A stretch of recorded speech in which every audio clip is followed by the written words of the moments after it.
Nesse vídeo eu vou conversar com vocês sobre a ITU, né, sobre a infecção do trato urinário, que é muito comum aí na prática clínica, né? Eu posso dizer que é praticamente impossível um médico nunca ter precisado lidar aí com a questão da infecção do trato urinário. Então ela é muito comum, tá? E eu tenho certeza aí que a grande maioria dos médicos e até estudantes de medicina já estão bastante familiarizados com ela, tá? Mas, por outro lado, ela é uma categoria assim bastante heterogênea, né? Nós temos 4, que é a bacteriúria assintomática, a cistite, a pielonefrite e a prostatite. Vou tentar conversar sobre todas elas aqui com vocês, tá bom? Vamos começar então pela bacteriúria assintomática, que, como o próprio nome diz, é uma infecção assintomática, né? Assim como a cistite e a pielonefrite, ela é predominantemente causada por bactérias gram-negativas. Gente, eu tenho uma gatinha que ela tá escalando o colchão ali atrás, ignorem, tá? Então, também é causada predominantemente por gram-negativos e a bacteriúria assintomática, ela traduz características tanto do agente, né, causador, quanto do próprio hospedeiro, porque o hospedeiro que acaba evoluindo com a bacteriúria assintomática mostra que ele tem um sistema imunológico melhor, né, que reage melhor frente àquela situação de infecção. Em relação às bactérias, elas têm uma menor capacidade de adesão, né, elas conseguem ali se reproduzirem e tudo, mas elas geram menos lesão tecidual. Em relação às manifestações clínicas e laboratoriais, como eu já falei para vocês, é assintomática, né? Como o próprio nome diz. Então, essa doença não vai gerar sintomas.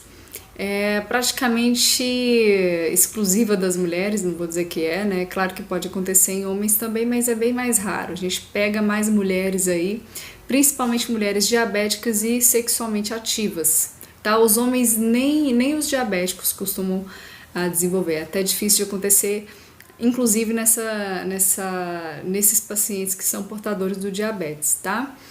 A incidência dela aumenta também com o aumento da idade e o que a gente vai observar é o crescimento bacteriano na cultura, tá bom? Na urinocultura. Pessoal, como o momento ali da coleta de urina está muito sujeito a contaminações bacterianas, foi necessário colocar e impor alguns números, né, para se falar em diagnóstico de bacteriúria assintomática. Esse número não varia de homem para mulher, né, mas antes de falar sobre os números, é importante a gente ressaltar aí o cuidado, né, que a gente tem que orientar aqueles pacientes a obterem no momento da coleta da urina, né, que além de fazer uma higienização adequada, a mulher vai tentar afastar os grandes lábios e o homem vai tentar afastar o prepúcio. Tentar não, vão afastar, né, para evitar contaminações. E em relação aos valores, como eu já falei para vocês, não mudam, né, em relação a homens e mulheres. Se a gente for seguir criteriosamente, né, o que é imposto pelo IDSA, que impôs esses critérios diagnósticos para a gente, o que mudaria é que para as mulheres, para a gente fechar o diagnóstico, elas teriam que apresentar 2 amostras diferentes com essa contagem de colônias, tá? Mas assim, na prática não é o que acontece, basta uma, e isso também não costuma ser tão exigido em provas, tá? Muitas provas aí aceitam somente uma amostra. Então, tanto homens quanto mulheres, a gente fala em bacteriúria assintomática quando eles apresentarem 100 mil unidades unidades formadoras de colônia por ml de urina. E se for pacientes cateterizados, né, porque a possibilidade de contaminação na coleta da urina desses pacientes é menor, então, por conta disso, a gente fecha o diagnóstico de bacteriúria assintomática nesses pacientes cateterizados quando eles tiverem, em média, 100 unidades formadoras de colônia para cada ml de urina. Então, como eu já comentei, de maneira geral, a gente não vai tratar a população portadora de bacteriúria assintomática, à exceção de alguns casos específicos, né, que eu tenho certeza que todo mundo já está bem familiarizado também, né, que é a gestante, né, as gestantes não devem ser tratadas, e pacientes que serão submetidos a procedimentos cirúrgicos urológicos invasivos. Esses pacientes também deverão ter a bacteriúria assintomática tratada, caso exista, né. E existem algumas outras observações, dependendo da referência, isso aí varia, não é consensual, mas uma que eu achei interessante aqui, ela é traga pelo pelo Harrison, tá? Que fala que pacientes que foram submetidos a transplante renal ou pacientes neutropênicos devem ser tratados também, tá? Vamos conversar agora sobre a cistite, né? Que ao contrário da bacteriúria assintomática, ela vai manifestar sintomas, tá?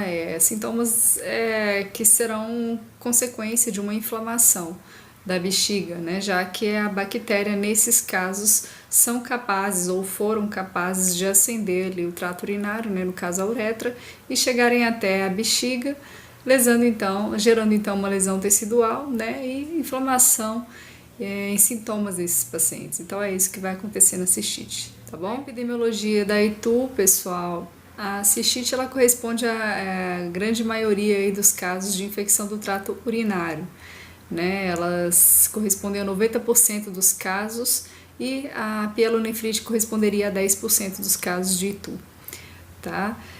Da mesma maneira que a bacteriúria assintomática, ela é mais comum em mulheres, principalmente em mulheres que têm vida sexual ativa ou mulheres mais velhas, né? Quanto maior a idade, maior a possibilidade de se desenvolver uma ITU.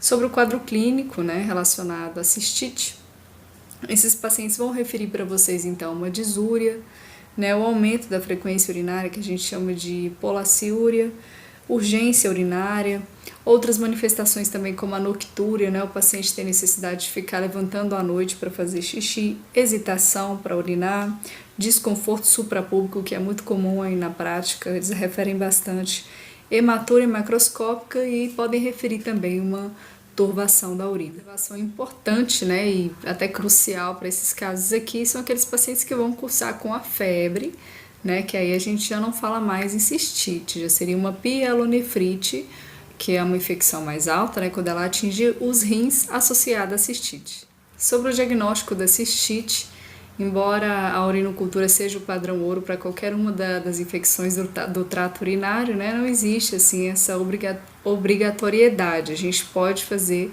o diagnóstico, na verdade, deve ser clínico, né, o diagnóstico da cistite.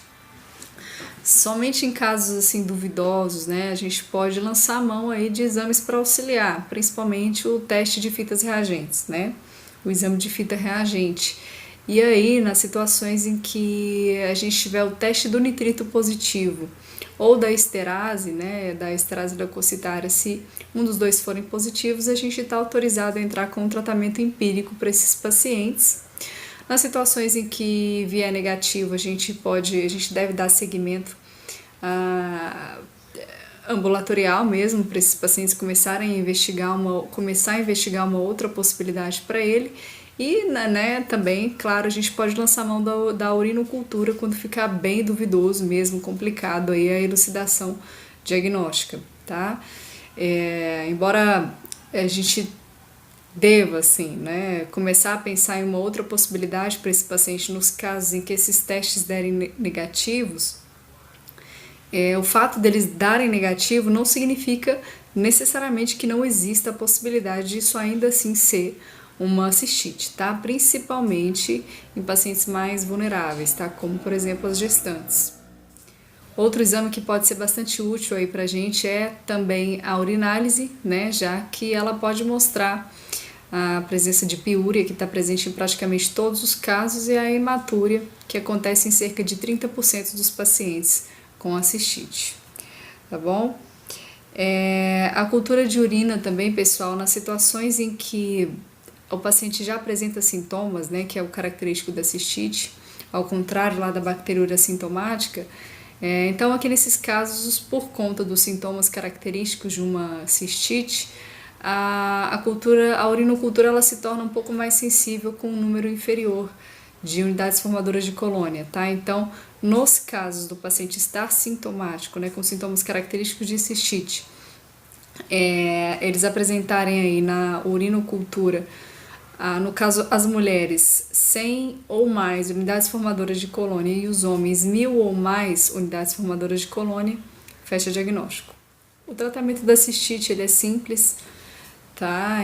acho que até pelo fato de a gente estar bastante familiarizado com ele, né, não tem dificuldade. Então, são diversas opções. Vou começar falando dos mais comuns, depois eu vou citar aqui outros que eu nunca vi, ou vi pouquíssimas vezes, tá? Então, o primeiro deles, o Bactrim, que, né, o princípio ativo, não dou conta de falar, sulfametoxazol com trimetoprim.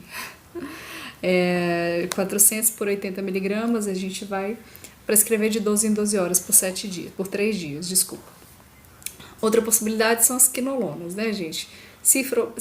Dessas, as principais, o ciprofloxacino e o norfloxacino. Aqui na apostila do MED eles não citaram e eu nem sei se hoje essa informação está desatualizada, mas assim, informei ano passado, né? E até ano passado se falava muito nos primeiros episódios aí, primeiro episódio de ITU, né? Não se tratando de um caso recorrente e nem suspeita de resistência, a gente entraria com a primeira escolha seria o norfloxacino, né? 400 miligramas de 12 em 12 horas por 7 dias. E aí, se for um caso de recorrência ou resistência, aí sim, nesses casos, a gente entraria com o ciprofloxacino, 500 miligramas de 12 em 12 horas também por 7 dias. Mas aqui não citou nada sobre isso, tá? Citaram outras opções, né, também, como ofloxacino, levofloxacino, moxifloxacino. Aqui eles colocaram por 3 dias, né? Eu na prática e via muito pessoal prescrever 7 dias, até li isso em vários lugares também, tá? Mas aqui na apostila do médico cita 3 dias.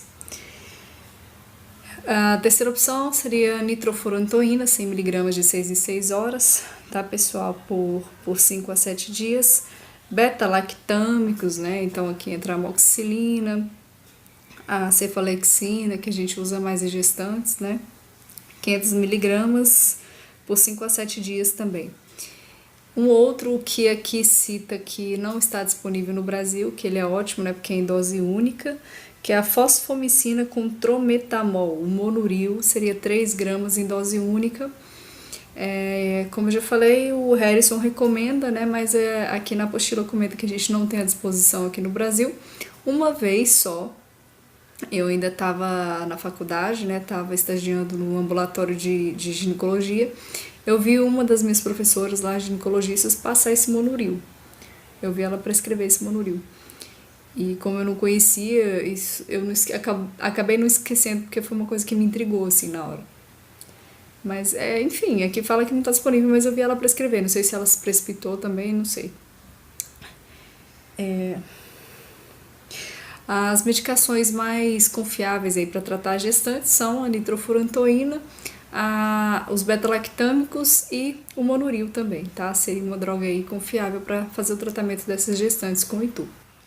Aquelas infecções do trato urinário que são consideradas complicadas ou recorrentes devem ser tratadas por 7 dias e homens devem ser tratados por 7 a 14 dias. Muitas vezes, aqui cita isso muitas vezes, mas eu confesso que na prática eu nunca vi médicos fazerem isso, tá? Eu vejo muito farmacêutico. O farmacêutico gosta de fazer isso daqui, que é passar analgésicos locais ali para esses pacientes que se queixam, né, de um quadro clínico compatível com cistite. Então, eles gostam muito, né, de passar esse remédio aqui, mas a apostilinha do MED não recomenda, porque diz que além do efeito colateral forte relacionado à náusea, ele está muito relacionado com a possibilidade de se gerar uma anemia hemolítica nesses pacientes, tá? Uma hemólise nesses pacientes.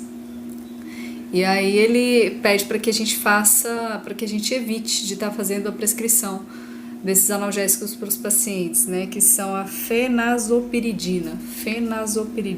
Confesso que eu nunca vi na prática nenhum médico prescrever, tá? Então aqui eles pedem para que a gente evite nos casos assim que a situação do paciente estiver muito ruim mesmo, para a gente tentar limitar o uso por no máximo 2 dias. Outros pontos que eles estão chamando a atenção aqui na apostila, que é novidade para mim, tá? Eles mencionam que no Brasil, né, a cistite não deve ser tratada empiricamente com o Bactrim nem com os beta-lactâmicos, por conta da alta resistência que a gente tem aqui a esses antibióticos. Então, Se você decidiu fazer o tratamento empírico, você tem que priorizar, que eles citam aqui, o Monuril, tá? É o que oferece aí melhores possibilidades de se tratar e de uma maneira assim mais tranquila para o paciente, né? Afinal de contas é dose única e seria um antibiótico muito eficaz. Então é isso, gente. Fiquei surpresa aqui com a notícia, tá? Drogas de segunda escolha para o tratamento empírico, né, depois do Monuril, viriam aí a nitrofurantoína e as quinolonas, tá? Vamos conversar agora sobre a pielonefrite, né, que normalmente diz respeito à infecção aguda aí dos rins e da pelve renal, tá? Normalmente bacteriana. A gente tem também aí a infecção crônica, que apesar de não ser consenso, pelo que eu estava lendo aqui, ela traduz uma infecção que vai acontecer de maneira recorrente, frequente, né, por conta de uma alteração das vias urinárias, né, normalmente uma dilatação, e vem acompanhada também com cicatrizes renais por conta de infecções aí recorrentes mesmo, tá bom? Mas o termo pielonefrite normalmente designa essa infecção aguda e normalmente bacteriana, tá? Dos rins e da pelve renal. Sobre a classificação da pielonefrite, ela pode ser classificada em complicada e não complicada, né? A pielonefrite não complicada são aqueles pacientes que vão ter os rins e as vias urinárias estruturalmente e neurologicamente normais. Agora, na pielonefrite complicada, a gente já vai ter alguns outros problemas associados, tá? Nesses pacientes que vão desenvolver a pielonefrite, de maneira bem generalizada aqui para vocês, doença urológica de base, outras condições médicas que predisponham à infecção renal, situações que agravem a infecção caso esta ocorra, tá? Ou a gente tem outras também, que é a pielonefrite enfisematosa, a presença de necrose de papila e abscessos. Nesses casos a gente já começa a falar em pielonefrite complicada. Sobre a epidemiologia, como sempre a gente não tem nada concreto aqui no Brasil, não se sabe exatamente qual que é o número qual que é a incidência, né, de pielonefrite, mas a gente tem aí estudos americanos que apontam aproximadamente 200.000 internações por pielonefrite no ano, tá? Sobre as idades aí, quando que é mais comum, né? Se em homens, se em mulheres, a gente tem que no primeiro ano de vida é mais comum em menininhos por conta do maior número de malformações congênitas no sexo masculino, tá? Então, no primeiro ano de vida é mais comum em meninos. A partir de 1 ano de vida até os 50 anos já seria mais comum em meninas, porque nós temos a uretra menor e mais baixa e mais exposta, tá? E por esse motivo, até os 50 anos de idade é mais comum em mulheres. A partir dos 50 acaba que se equivale aí, tá? A incidência em homens é muito parecida com a incidência em mulheres, porque começa a aumentar muito o número aí de casos de homens que vão evoluir com hipertrofia prostática, que acaba predispondo, né, a ocorrência dessa pielonefrite.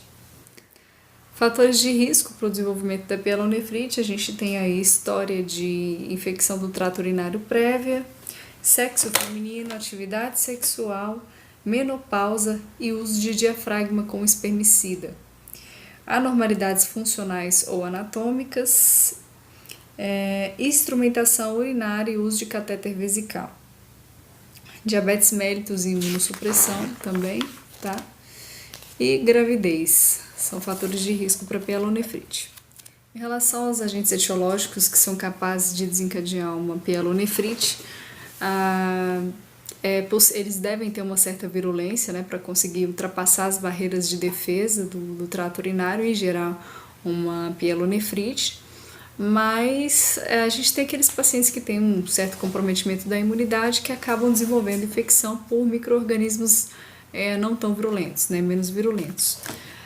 Então, os agentes mais comuns aqui relacionados à pielonefrite não complicada são, a grande maioria, que também não é novidade para ninguém, E. coli. Ela corresponde a 70 a 90% dos casos de pielonefrite, tá? 5 a 15% dos casos de pielo seriam pelo Staphylococcus saprophyticus, principalmente em mulheres jovens durante o verão. 5 a 10% dos pacientes seriam por outros gram-negativos, aqui no caso a Klebsiella e o Proteus, enterococos, principalmente em homens idosos após a instrumentação das vias urinárias, tá? Em pacientes também submetidos a antibiótico-terapia recentemente. E o Streptococcus do grupo B também. Tá? Em relação à pielonefrite complicada, o E. coli permanece aí como o principal agente causador, só que ele é menos prevalente em relação à pielonefrite não complicada. A manifestação clínica relacionada à cistite, esses pacientes vão apresentar uma dor na região de flancos, tá? Uma dor de aumento progressivo aí, iniciado nos últimos dias. Vão apresentar também muita fadiga, mal-estar geral, astenia, tá? Febre, como eu já falei para vocês, né? Os pacientes que têm pielonefrite evoluem com febre. Vão se queixar também de... normalmente eles vão referir para vocês um quadro concomitante, né? Correspondente à cistite urinária ou que precedeu o quadro. Aquele quadro clínico que a gente conversou que é característico da cistite. É possível também que esses pacientes refiram para vocês a presença de náuseas ou vômitos. No exame físico, a gente vai perceber ali um paciente com uma queda do estado geral, febril, taquicárdico, tá? Lembrando que o principal diagnóstico diferencial entre a cistite e a pielonefrite é a presença da febre.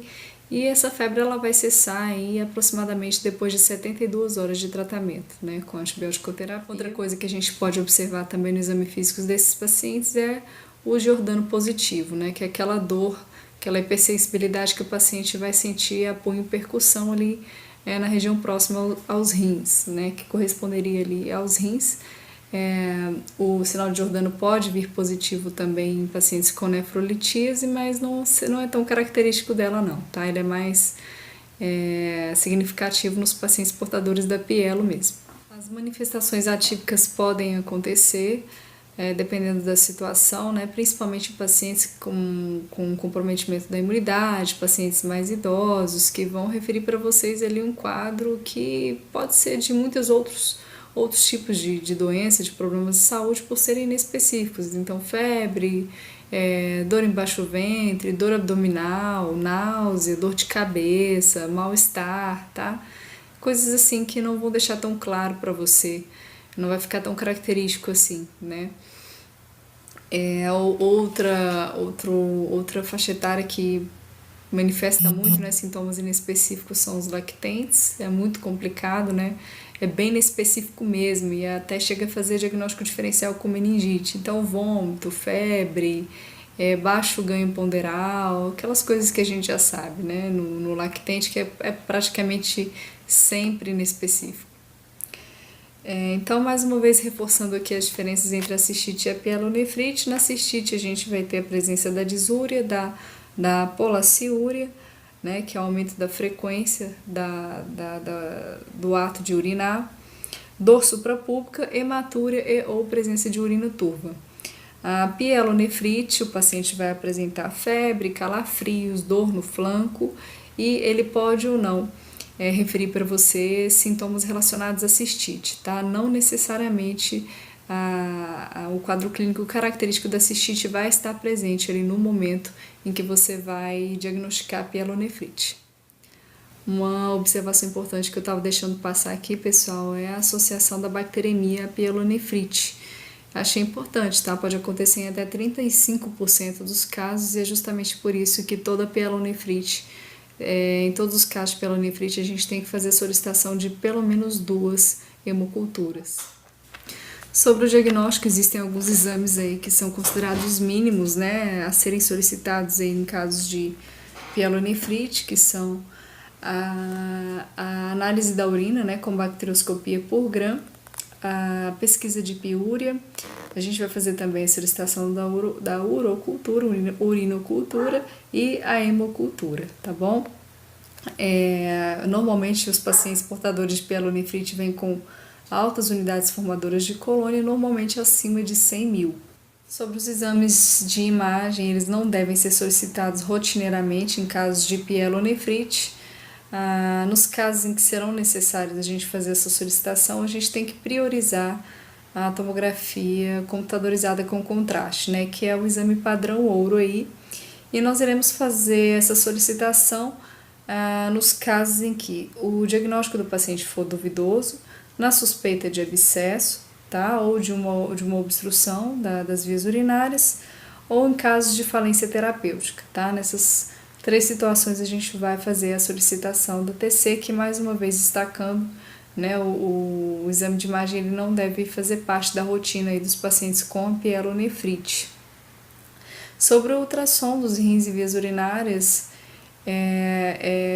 eles podem ser úteis, mas assim, acabam não sendo recomendados como os exames a serem solicitados primeiro, né? O que ficou recomendado aqui na apostila, que eles citaram aqui na apostila, seria começar com uma tomografia com contraste e depois, se necessário, em casos em que a gente vai fazer o segmento do paciente, né, com dilatação, hidronefrose ou com a presença de abscessos, aí sim, esse segmento pode ser feito com ultrassom. O tratamento da pielonefrite depende muito da situação, né, de cada caso, se a gente vai fazer ou não o tratamento parenteral, né, se a gente vai ou não internar esses pacientes. Antigamente, as mulheres com pielonefrite, assim, os pacientes, né, com pielonefrite acabavam sendo internados, né, era bastante indicado isso, essa antibiótico-terapia endovenosa, mas hoje em dia nem sempre, tá? Aqueles pacientes que se apresentam em bom estado geral, que não tem um caso tão complicado, comorbidades mais sérias, nem são imunossuprimidos, tem ali enfim, mantém um bom estado geral, tá? Não tem tanta náusea, não tem tanto vômito, a gente pode fazer o tratamento ambulatorial, sim, tá? Por medicação via oral. Agora já tem outros casos que o paciente vai chegar muito complicado para você, ou com uma história muito complicada, alguma comorbidade mais séria, estarão ruins, estar muito prostrados, enfim, estado geral bem ruim. Nesses casos, o ideal seria fazer antibiótico-terapia parenteral mesmo, tá? A gente pode inclusive tentar, foi citada essa tentativa aqui de se botar o paciente em observação, botar ele para colocar o soro, para tomar soro, né, fazer a primeira dose de antibiótico endovenosa, e nas situações que eles apresentarem uma melhora importante, a gente poderia continuar esse tratamento no domicílio mesmo. Quais seriam aí, de maneira geral, as indicações de tratamento hospitalar, né, que a gente vai entrar com antibiótico terapia endovenosa? Pacientes doentes graves, imunodeprimidos, gestantes, suspeita de abscesso, obstrução ou cálculo renal, crianças e homens, vômitos persistentes apesar do uso de antieméticos, ausência de terapia oral adequada, condições inadequadas para o tratamento domiciliar e má aderência medicamentosa. Quais os antibióticos aí que são mais indicados então para o tratamento da pielonefrite? Vou dar uma lida aqui para vocês. Então, drogas para regimes via oral, tá? Do tratamento da pielonefrite não complicada, a gente tem o levofloxacino de 500 a 750 mg uma vez ao dia, ou o ciprofloxacino 500 mg 2 vezes ao dia, ou XR 1000 mg uma vez por dia. Aqueles pacientes em regimes parenterais para o tratamento da pielonefrite não complicada, a gente tem a ceftriaxone 1 grama uma vez por dia, ciprofloxacino 400 mg 2 vezes por dia, levofloxacino 750 mg uma vez por dia. Agora, aqueles pacientes que estão com uma pielonefrite complicada, né, a gente vai tratar esses pacientes em ambiente hospitalar, via parenteral, a gente tem a piperacilina com tazobactam 3,375 gramas de 6 em 6 horas. Outra opção seria a ticarcilina com clavulanato 3,1 gramas de 6 em 6 horas. Cefepime 1 grama de 12 em 12 horas. Meropenem 1 grama de 8 em 8 horas. Ou o imipenem, né, 500 mg a cada 6 horas. Para o tratamento de gestantes com pielonefrite, uma droga que acaba sendo muito empregada é a ceftriaxone, tá? Em crianças, a gente tem que lembrar sempre de evitar o uso das quinolonas, tá? Normalmente a gente trata as crianças com pielonefrite com uma cefalosporina de terceira geração, que seria o mais indicado, ou a presença de aminoglicosídeo. Tá? Tempo de tratamento na pielonefrite, normalmente 14 dias, tá? É o tempo de tratamento das pielonefrites. Agora tem casos muito graves, principalmente se associados à sepse, que a gente pode prolongar o tempo, tá? Manter aí dentro de 14 a 21 dias, da mesma forma que quadros bem leves, aí, discretos de pielonefrite, a gente pode tratar o paciente somente com 7 dias. E quando a gente vai ter um paciente com uso de catéter vesical, como é que a gente vai conduzir esses casos, né? Não tem muito o que fazer, tá, pessoal? Primeiro que a gente vai fazer antibiótico-terapia específica para o caso, né? De acordo com o resultado da urinocultura, vai manter o tratamento com esse antibiótico específico, ao qual o patógeno é sensível. A gente vai manter o tratamento por 7 a 14 dias. Para evitar, não tem muito o que fazer, tá? É só evitar a cateterização sempre que possível, a gente vai evitar, e sempre que puder também fazer a remoção desse catéter. Em relação ao acompanhamento desses pacientes com urinocultura, grande parte, né, a grande maioria desses pacientes apresentam uma melhora significativa depois de 48 horas de uso de antibiótico, né, que é quando eles devem ser reavaliados. E naqueles pacientes que não apresentaram nenhuma melhora, a gente tem que começar a repensar o diagnóstico, se pode ser alguma outra coisa, tá? Inicia-se aí uma nova investigação. Aqueles pacientes, então, com diagnóstico confirmado, a gente vai dar seguimento aí depois do tratamento adequado, a gente vai fazer a solicitação de uma urinocultura, que a gente chama de urinocultura de controle, depois de 2 a 4 semanas do tratamento, para comprovar ali que a urina daquele paciente voltou a ser estéril, tá? Em relação às crianças, como eu comentei lá no vídeo de Itu que eu fiz, focado na parte pediátrica mesmo, né? Toda criança que tem diagnóstico comprovado de pielonefrite deve ser submetida a uma investigação aí das vias urinárias, tá? Que a gente vai fazer com ultrassom de rins e vias urinárias, e também com a uretrocistografia miccional. Ajudar a esses pacientes a evitarem novos quadros aí de infecção urinária, a gente pode estar tentando orientar essas mulheres a adotarem hábitos ou abandonarem hábitos que predisponham, né, a pielonefrite, a cistite, enfim. Isso aí também é um pouquinho controverso. A gente tem que é consensual aí, que está, na verdade, na maior parte aí das pesquisas que foram feitas, de fatores que aumentam muito o risco de pielonefrite ou infecções do trato urinário de maneira geral, seria a relação sexual e o uso de espermicidas, tá? No caso das mulheres. Mas, de maneira geral, para estar evitando, né, a ocorrência dessas pielonefrites, a gente indica evitar o uso de espermicidas, estrogênio vaginal na pós-menopausa, né, que está muito relacionado aí com a atrofia, urinar após as relações sexuais, no caso das mulheres, evitar cateterização urinária, corrigir anormalidades urológicas, profilaxia antimicrobiana nas mulheres com ITU de repetição e no pós-transplante renal imediato. Quando que a gente fala em ITU de repetição, isso também não é consenso, tá?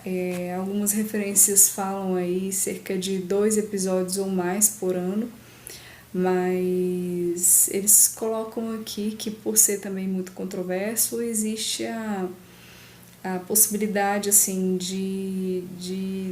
é relativo, tá? Depende muito do comprometimento da qualidade de vida que aquela mulher vai referir para você, se ele existe ou não, tá?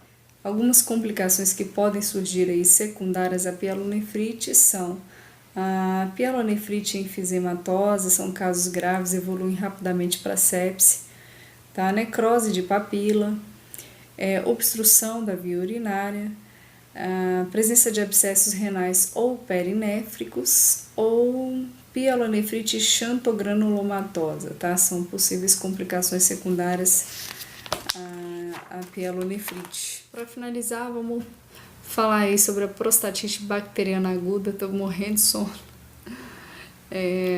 Então, a prostatite bacteriana aguda, ela pode acontecer espontaneamente ou secundário ao uso aí de um catéter vesical.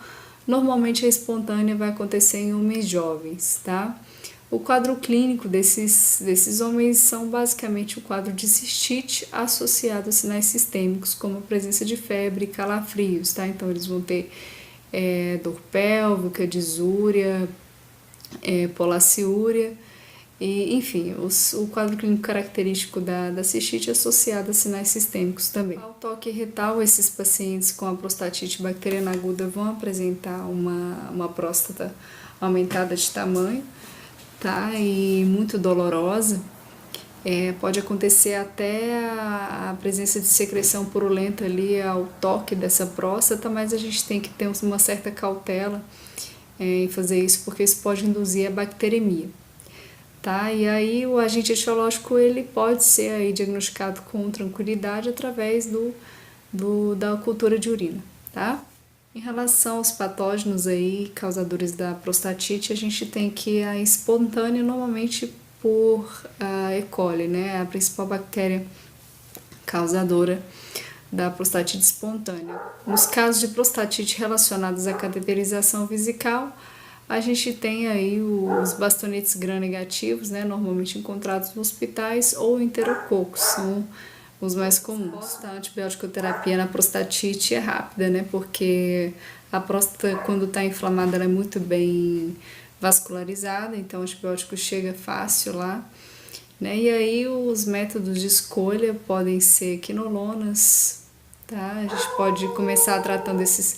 Gente, eu não vou parar porque meus cachorros não param de latir, já é quase 1h da manhã, eu tô muito cansada, tá? Então vamos lá. Drogas de escolha, quinolonas, a gente pode entrar também com Bactrim, cefalosporinas de terceira geração, ou aminoglicosídeos. A gente tem a mesma situação lá da pielonefrite, então o tratamento pode ser tanto via oral quanto parenteral, vai depender do estado geral do paciente, tá bom? E o tempo de tratamento varia de 2 a 4 semanas. Outro tipo de prostatite seria a prostatite crônica ou a prostatite do tipo 2, né, que a gente acabou de conversar, que é a bacteriana aguda, é a prostatite do tipo 1. Aqui na prostatite crônica ou do tipo 2 é a situação em que a próstata do paciente a próstata dele vai funcionar como uma espécie de reservatório de bactérias que vão estar gerando ali Então, concluindo aqui, né, que acabou o espaço, a memória aqui do celular, eu tive que descarregar os vídeos no computador. Enfim, continuando, né, o que essa prostatite crônica vai acabar desencadeando nesses pacientes são quadros recorrentes aí de bacteriúria ou sintomas intermitentes, tá? Estão muito relacionados aí com esse quadro de prostatite crônica. Normalmente pode acontecer aí dessa infecção se propagar, né? Dessas bactérias acabarem se propagando aí para a bexiga do paciente. O perfil típico, né, dos pacientes com prostatite crônica é um paciente de meia idade, tá? Com uma ITU baixa recorrente. Certinho? O exame físico desse paciente, então, ao toque retal, a próstata dele vai estar normal, tá? A gente vai fazer o diagnóstico desses pacientes normalmente através da presença de bactérias uropatogênicas, a secreção prostática, tá? Que, como, por exemplo, E. coli, Proteus, Klebsiella, ou a presença de uma bacteriúria, número de bactérias aumentadas aí após a massagem prostática, né? Em relação à urina normal, tá? Então vai estar o número de bactérias vai ficar aumentado após o procedimento de se fazer ali a massagem prostática, em relação às situações em que a gente vai ter a urina normal mesmo, tá bom? De jato médio. Os antibióticos aqui no caso da prostatite aguda, eles levam a uma melhora dos sintomas agudos, mas assim, eles são menos efetivos, né, para a eliminação dessas bactérias da próstata. O tratamento padrão dessa prostatite crônica seria as quinolonas, né, por 4 a 6 semanas. E em pacientes que tenham recorrência, a gente pode prolongar o tratamento por até 12 semanas, tá bom? Se mesmo assim houverem falhas, a gente pode manter a antibiótico terapia em doses baixas aí de maneira prolongada, como a gente faria ali em casos de pacientes que têm itu recorrente, tá bom? E ainda assim, se houver falha, a gente ainda pode começar a pensar em prostatectomia radical, que aí você tirando a próstata, você tira o foco, né? É uma medida assim bem radical, mas que não deixa de ser uma opção. Nós temos ainda um terceiro probleminha aqui relacionado à próstata, que é a chamada síndrome da dor pélvica crônica, né? A síndrome da dor pélvica crônica, ela antigamente era chamada de prostatite não bacteriana, tá? E ela é a principal causa de dor prostática, né, de origem prostática, que vão acontecer e vão acometer esses homens. Tá? Ela pode ser classificada como como inflamatória e não inflamatória, de acordo com algumas características que eu vou mencionar aqui para vocês, tá? Antes de falar aqui do quadro das características de cada uma, né, da síndrome da dor pélvica crônica inflamatória e da não inflamatória, lembrando aí que o quadro clínico é semelhante ao da prostatite bacteriana, tá? Só que a gente não vai ter aqui, nesse caso, óbvio, os sinais e sintomas sistêmicos.